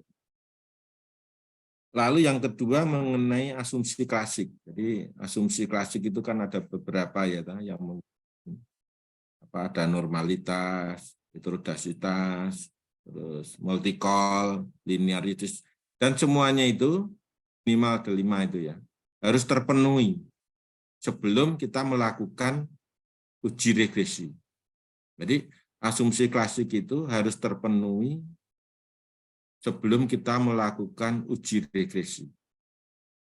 Kalau itu tidak, maka harus diobati dulu kan. Misalnya salah satu normalitas tidak memenuhi walaupun semuanya terpenuhi kan gitu. Ini harus dinormalkan dulu datanya. Jadi dari asumsi klasik tadi semua harus terpenuhi. Baru bisa melakukan langkah berikutnya. Untuk Bu Angela mengenai pengembangan hipotesis, misalnya hipotesis X1 tadi hipotesisnya ya, terdapat pengaruh X1 secara positif terhadap Y.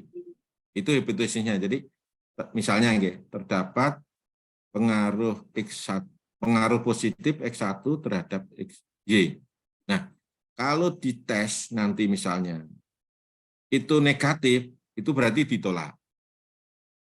Kalau negatif, walaupun itu p-value-nya di bawah 5%.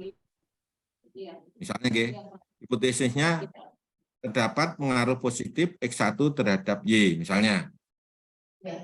Kalau nanti di dalam olah datanya itu, walaupun itu P-nya, p-value-nya di bawah 5%, tapi koefisiennya ini negatif, maka hipotesis itu tetap ditolak. Oke. Apalagi kalau p-value-nya melebihi 5%. Itu jelas hipotesisnya ditolak. Jadi harus arahnya harus sama dan p-value-nya harus memenuhi. Itu baru bisa diterima. Jadi harus sama ya, harus tidak boleh ini diterima signifikansinya tidak. Karena hipotesis kita menyatakan misalnya terdapat pengaruh positif X1 terhadap Y. Kalau itu tidak memenuhi itu kan berarti ditolak. Ya, Bu Angela. Dan itu bisa kalau pengembangan hipotesisnya negatif, kalau ini nanti hasilnya positif juga harus ditolak. Berarti tidak diterima. Apalagi kalau itu p-value-nya melebihi 5%.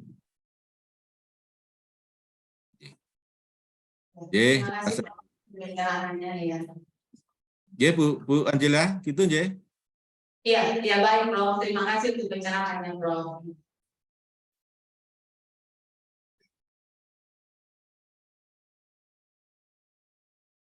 Baik, terima kasih. Prof, di sini saya melihat waktunya masih ada 5 menit. Mungkin kalau tidak berkenan, saya masih kalau berkenan, saya masih memberikan kesempatan kepada peserta yang ingin mengajukan pertanyaan. Baiklah, peserta yang di dalam relax sedikit ya. Mereka kayaknya pada tegang semua. Pada bagian skripsi ya. Jadi makan untuk kalian bertanya ya. Baik, ini saya lihat, oke, ada satu pertanyaan melalui media daring, Prof. Ini merupakan salah satu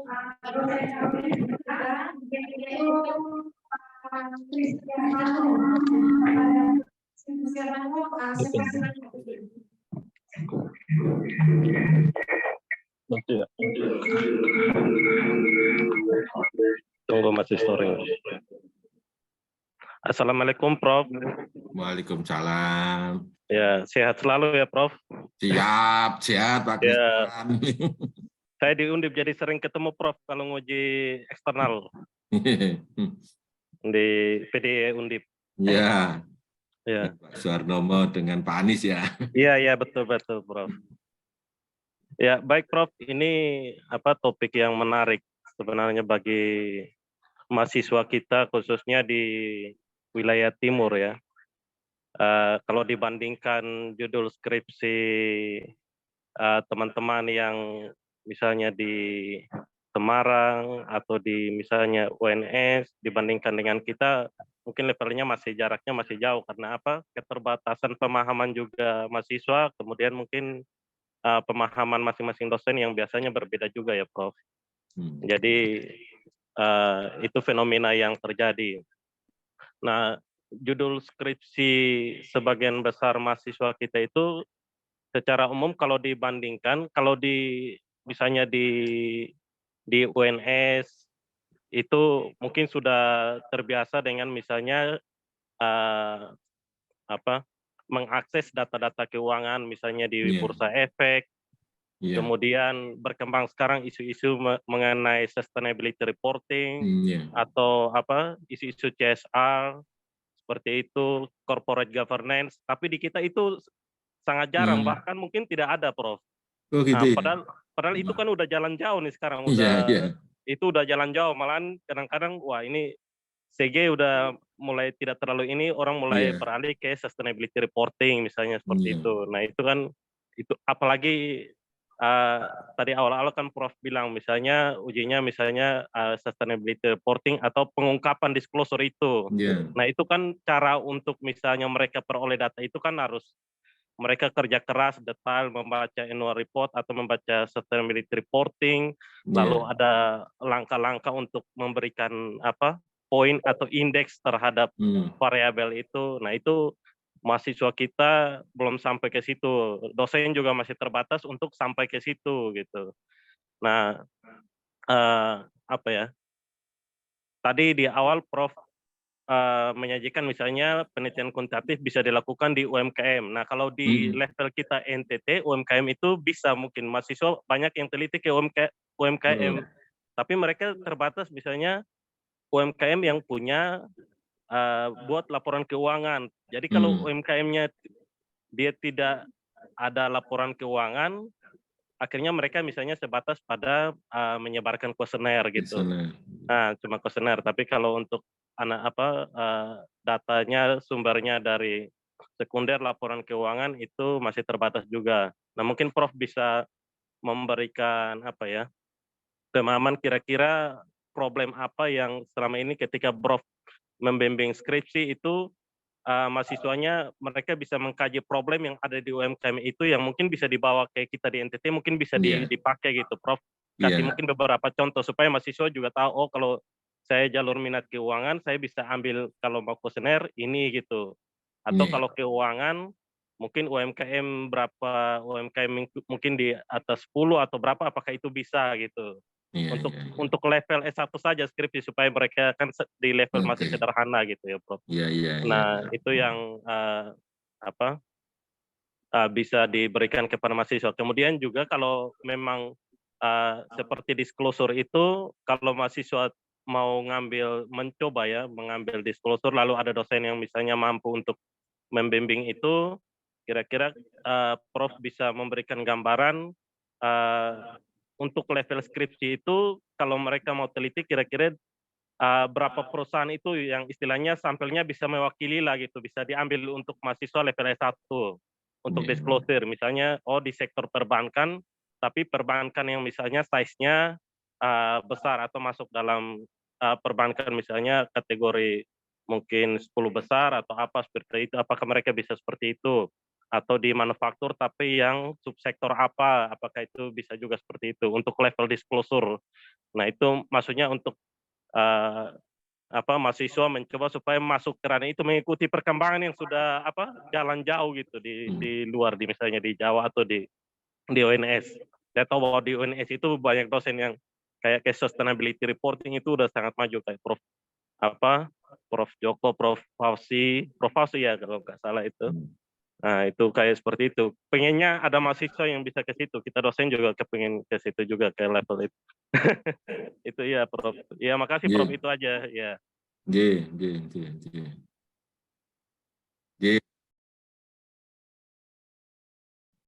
Baik, terima kasih Pak Kristianto. Mungkin Prof ini adalah pertanyaan terakhir dari Pak Kristianto, maka saya persilakan Prof untuk memberikan jawaban. Oke. Jadi terima kasih Pak Christian. Jadi, mungkin saya terlalu ini ya. Saya tak menyesuaikan. Jadi misalnya ini yang di Kupang gitu kan. Saya ke Kupang itu sudah tahun 17 nggih kuliahnya nggih. Setelah itu misalnya kita meneliti UMKM mengenai kinerja keuangan. Ambil taruh kata UMKM di Kupang, begitu aja kinerjanya. Nah, jadi nanti mungkin bisa ditanyakan kinerja keuangan itu kan bisa profit ataupun labanya kan gitu. Itu kan untuk yang UKM ya, bukan mikronya ya. Itu kan ada laporannya. Nah, tapi ini juga harus bekerja sama dengan lembaga tertentu kan, bisa BI-nya, bisa ini ya untuk mendapatkan laporan itu gitu. Jadi yang sudah terstandarisasi. Dan ini perlu effort juga ya.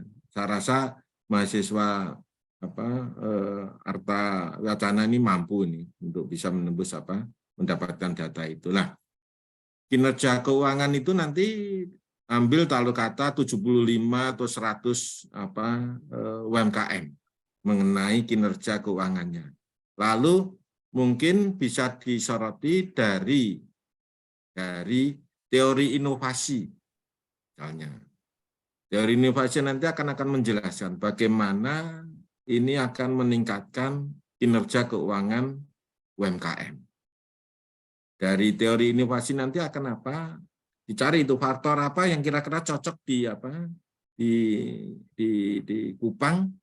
Faktor apa, inovasi apa yang pas di lingkungan Kupang yang bisa mempengaruhi kinerja.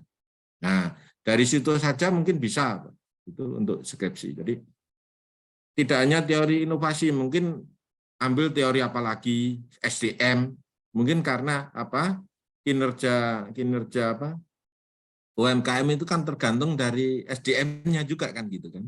Dari SDM akan menghasilkan apa nanti, faktor apa SDM itu. Nah, di situ akan bisa diteliti. Ambil taruh 100 itu sudah bisa diolah itu untuk skripsi ya. Jadi yang terpenting ini kan di skripsi itu kan melatih bagaimana mahasiswa melakukan penelitian yang baik kan gitu kan. Jadi kalau skripsi tidak harus detail-detail seperti disertasi enggak. Tapi jalannya dulu caranya itu dengan benar gitu aja dulu. Walaupun itu tidak terlalu rigid kan gitu kan. Ya.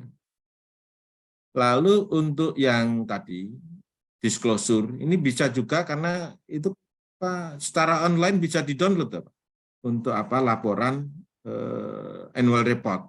Misalnya manufaktur. Ambil 150 manufaktur di BI. Disclosure mengenai misalnya K3, kesehatan keselamatan kerja. Udah dari situ nanti di coba lihat di GRI Global Reporting Initiative itu kan ada item-itemnya itu. Nah, ada item-itemnya itu nanti akan, ya memang benar tadi Pak Christian, ini perlu sedikit effort untuk mengidentifikasi apa yang ada di laporan annual report setiap perusahaan manufaktur di BII. Nah, lalu dari situ nanti bisa kan diidentifikasi dia melaporkan berapa, kan ketemu nanti ya, ketemu dengan jumlah berapa yang harus dilaporkan, tingkat disclosure K3-nya. Ini bisa lalu didekati dengan teori CG, corporate governance, bisa dari teori stakeholder, bisa lah, ini akan memunculkan berbagai variabel yang berbeda antara mahasiswa satu dengan yang lainnya, walaupun itu satu topik. Topiknya tadi misalnya nanti bisa kalau ini beberapa mahasiswa bareng-bareng mendownload annual report, dikumpulkan di dalam satu komputer begitu. Lalu ini taruh ini satu mahasiswa mengenai K3 disclosure. Ini nanti dengan pendekatan berbagai teori. Teori A satu orang, teori B stakeholder, agensi kan akan menghasilkan variabel yang berbeda. Ini sudah bisa dipakai 5 orang. Lalu emisi, karbon emisi misalnya. Lalu sosial disclosure, ini sudah bisa dipakai banyak mahasiswa dengan berbagai variasi. Katakanlah kita punya 5 teori, ini topiknya disclosure ada banyak, ini sudah bisa menolong atau membantu mahasiswa-mahasiswa dalam menulis skripsi ini. Jadi perlu Bu Renya perlu ini nih kerja itu. Ya, untuk bisa membantu mahasiswa ataupun mengakselerasi penulisan skripsi agar supaya harapan Pak Christian Manu tadi bisa tidak terlalu ada gap begitu nih Pak. Iya betul. Oke, jadi itu ya juga perlu effort dari Bapak Ibu dosen untuk bisa. Tapi ini bisa diarahkan seperti itu tadi. Satu topik dari berbagai teori. Ini sudah dapat 5 atau 10 orang, topik lagi, itu walaupun dengan data yang sama. Ya, ini untuk berlatih di dalam melakukan penelitian. Dan itu nanti setelah tadi ditulis di dalam skripsi, tolong itu bisa diringkas di dalam sebuah artikel. Nah, kalau bisa dikirimkan ke jurnal-jurnal. Ya. Kalau yang bagus ya berarti bisa jurnal terakreditasi Sinta 2 ataupun internasional, tidak usah yang reputasi. Gitu. Nah, tapi ini harus ada nanti bahasa Inggris lagi kalau itu internasional reputasi. Nah, kalau yang nasional itu ya ini perlu butuh waktu karena sebetulnya lebih enak kalau mahasiswa saya itu Pak Christian saya arahkan ke internasional karena lebih mudah masuk daripada ke nasional. Ya, lama kalau terakhir. Betul. Ya, kalau yang internasional tidak bereputasi kan bisa lebih cepat karena banyak. Oke, itu mungkin yang bisa dilakukan. Nah, Bapak Ibu memang harus bersabar gitu dengan ini. Ya, betul, Prof. Oke, ini itu mungkin Pak Christian. Zona nyaman dosen juga mungkin ya, Prof. Oh gitu. Jadi, ya. Tolong dibuat, mungkin bisa nanti dengan skema-skema bagaimana begitu. Iya betul. Maju gitu. Jadi, Oke. banyak cara gitu. Ya, tapi tetap ini. Terima kasih. Ya, makasih Prof. Baik, terima kasih Prof. Dengan berakhirnya pencerahan dari Prof atas pertanyaan yang terakhir dari Pak Christian Manu, maka berakhir pula rangkaian acara ilmu pada sesi ini. Saya Prof selaku moderator dan sekaligus juga wakil dekan 3 Fakultas Ekonomi mewakili Dekan Fakultas Ekonomi Bapak Yusuf Abdul Daka dan juga Keluarga Besar Fakultas Ekonomi mengucapkan terima kasih banyak Prof atas sharing ilmu yang Prof berikan pada hari ini, yang dimana kami sungguh dicerahkan bagaimana Prof memberikan kisi-kisi tentang metodologi penelitian akuntansi dan bisnis untuk baik penelitian kuantitatif maupun kualitatif. Di bagian ini Prof memberikan kepada kami bagaimana tips dan trik dalam penulisan tugas akhir skripsi. Intinya kami semua mengingat bahwa konsistensi itu perlu, yang dimana dimulai dari judul sampai dengan kesimpulan dan saran, dan juga tidak lupa dalam penelitian pun perlu penggunaan kalimat yang efektif dan efisien. Dan selanjutnya juga pada kuliah ilmu ini juga Prof memaparkan poin-poin penting dalam penelitian skripsi tadi dijelaskan, mulai dari pendahuluan ya sampai bahkan sampai bagaimana kalian membuat daftar pustaka, ya bagaimana mensitasi tulisan dari pemilik penelitian dari luar. Baik Prof, terima kasih. Kami doa kami kiranya Tuhan senantiasa selalu memberikan kesehatan, kesuksesan Prof dalam menjalankan tugas dan pelayanannya bersama keluarga. Apabila di dalam rangkaian acara ini terdapat hal-hal yang kurang berkenan, ada salah kata atau lainnya, kami mohon dimaafkan Prof. Mungkin dari kami sekian kuliah umum pada pagi ini. Sebelum kami tutup, di sini saya minta kesediaan Prof untuk kita dokumentasi bersama, yaitu foto. Bagi peserta yang melalui media daring, tolong diaktifkan videonya, dan nanti untuk yang di dalam ruangan untuk kita maju bersama-sama untuk foto bersama. Prof tetap stay. Terima kasih Bu Rina, semoga kuliah umum ini bermanfaat dan barokah bagi kita semua. Amin, sangat bermanfaat. Terima kasih, Jay. Ya, kita foto-foto dulu ya Prof ya. Siap. Baik, hari-hari kan di dalam ya. Ya, baik. Teman-teman dosen yang ada duduk di belakang dan di depan, kita foto bersama. Saya dari aku tapi saya dan ternyata pokoknya ini tentang apa yang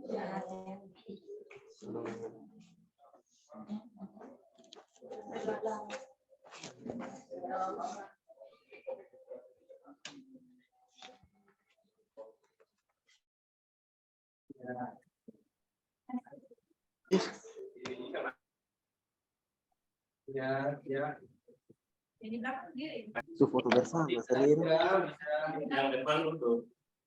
Yang di belakang, peserta yang di belakang boleh berdiri, yang di depan begitu ya. Foto-foto ini akan dipublish ya. Ini jurnal internasional. Oke, ready.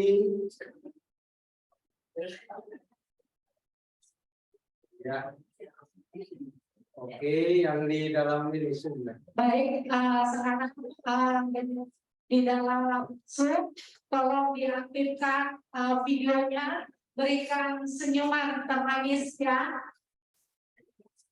Ya, ini Prof-nya udah cakep sekali, moderatornya juga udah cakep ya Prof ya. Jadi mahasiswanya juga harus kasih senyuman yang paling cakep. Baik. Oke, ini ada 8 slide ya, semuanya senyum.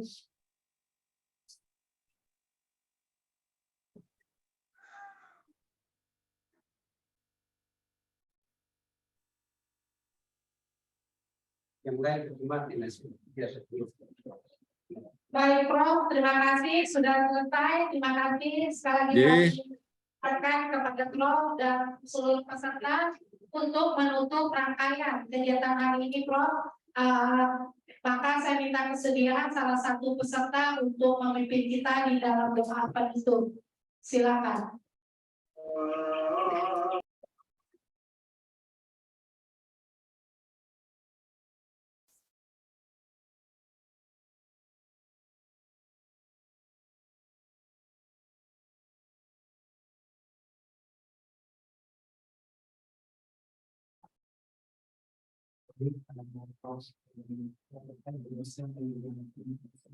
Sebelum kita mengakhiri kuliah umum pada pagi hari ini, mari kita menghadap Tuhan dalam kita berdoa. Segala puji dan syukur dan penghormatan kehadiratnya Tuhan, kami beri besar cinta dan kasih. Sehingga kami boleh melaksanakan dan menjalankan kuliah umum pada pagi hari ini yang menurut Tuhan. Semoga ilmu yang kami dapat dari Prof. Joko dapat kami terapkan dan dapat kami aplikasikan dalam penelitian yang akan kami lakukan. Tuhan, kami juga berdoa bagi Prof. Joko kiranya Engkau memberkati, memberi hikmat atau budi yang lebih pada dia boleh menjadi manfaat bagi mahasiswa bimbingan Tuhan dan juga instansi yang dia kerjakan. Dan Yesus, sebentar lagi kami akan mengakhiri kuliah ini dan Engkau memberkati dan kami akan kembali ke tempat yang masing-masing dan Engkau jaga mencintai kami agar kami boleh menjalankan aktivitas dan tugas tanggung jawab kami masing-masing sebagai yang baik. Mendoa kami dan di dalam nama Tuhan Yesus Kristus kami telah datang dan berdoa terbatas. Amin. Baik, terima kasih Dahlia. Sekali lagi Prof, kami mengucapkan terima kasih. Wassalamualaikum warahmatullahi wabarakatuh. Salam, Om Sanyo, Namo Buddhaya, salam kebajikan dan salam sejahtera kita semua. Dan selamat kembali melanjutkan aktivitas kita pribadi lepas ini. Selamat siang. Prof, sampai ketemu terima kasih di Solo, gurunya. Kapan ke Solo? Siap. Ya. Terima kasih, Prof. Mohon pamit, Ya. Yuk semuanya pamit. Ya.